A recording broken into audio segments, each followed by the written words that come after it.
Herkese salamlayır dostlar. Bugün Hörner sxemi ilə çox ədədin çox ədədli bölmək yaraşı edirik Salihdən. Salih qalıqlı bölməkdən böləcək bildiyimiz dədə-baba qaydası ilə mən Hörner sxemini tətbiq edəcəyim. Baxa kim tez edir. Deməli, bu çox ədədini buna bölmək lazımdır. Başlayaq.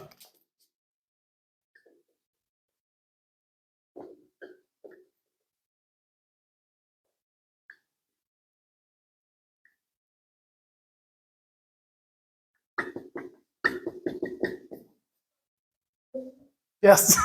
Yaz. Çok gelir. Yaz. Çok gelir. Evet, dostlar, nəysə Hörner sxemini istəyirəm sizə izah edeyim.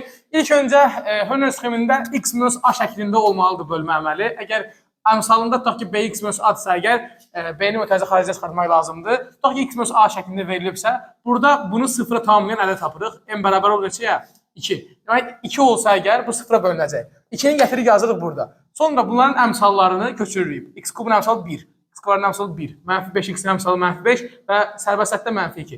Bunları yazandan sonra Hörner nə deyir? Bir dənə sxem çəkirik, burada vurma işarəsidir, x deyil. Vurma işarəsini yazırıq beləsinə. Ondan sonra birinci bunu paralel olaraq buraya köçürdürük. Paralel köçürəndən sonra bir həmişə burada yazılır. Burada neçə yazılıbsa əgər həmişə burada yazılır. Bunu vururuq buna, yazırıq burada. 2-ni vurduq 1-ə 2, 1 üstə 2, 3. 2-ni vurduq 3-ə 6, mənfi 5 üstə 6, 1. 2-ni vurdum 1-ə 2, mənfi 2 üstə 2, 0. Bu 0 ki, qalıq 0-a bərabərdir. Qalığı da buna tapmaq olar, amma qalıq üçün daha asan yol Bezo teoremidir. Ondan sonra, bunu da tapandan sonra x-ə bölürük hər tərəfi əmsalını.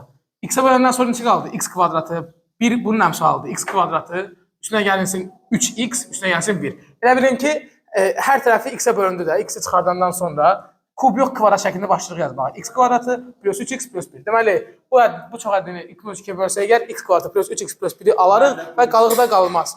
Sən də nə varsa fikrini de bura. Mən də bu misaldan sonra Hörner sxemini daha belə Biz də başladıq Hörner sxeminə. Hörner sxeminə reklamda da almamışıq.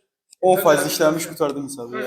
Gözəl. Başlayırdım mən qutardım. Bezo terimini də deyə, yoxsa Elə bu qalmış bu yaza kimi gördüm. Hə, Bezo terimini də gəl başlayalım. Bezo teoremi də ondan ibarətdir dostlar. M-in yerinə 2 qoydun. Yazırsan bunun yerinə 2-nin kubu, üstə gəlsin 2-nin kvadratı, çıxılsın 5 vurulsun 2, çıxılsın 2. Neçə eləyir? 8, üstə gəlsin 4, çıxılsın 10, çıxılsın 2. 12 çıx 10, çıx 2, 0 demək qalıq 0-a bərabərdir. Təşəkkürlər. Bizim dədə-baba qaydalarımıza son qoyan Dədə-baba qədər son qoyan Yusuf, sağ ol.